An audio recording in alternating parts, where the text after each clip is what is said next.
Many bearing failures occur due to faulty or improper workmanship during a maintenance or overhaul project. Misuse of tools or incorrect selection of tools accounts for a high percentage of failures.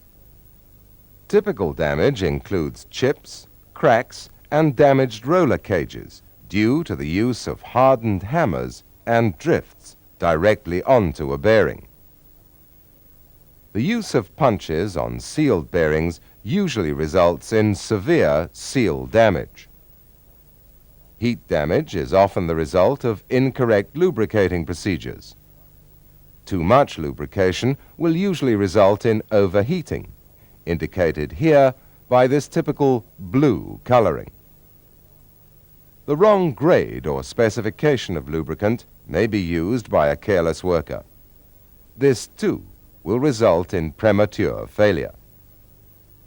Always use the correct tools, mounting and dismounting techniques, and, very importantly, use only the specified lubricant.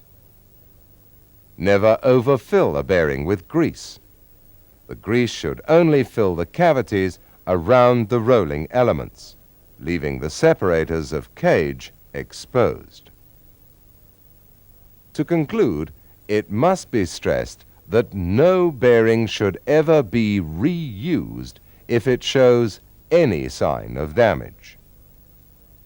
Correct tools, correct working methods, and correct lubrication is the only assurance that a bearing will not fail prematurely.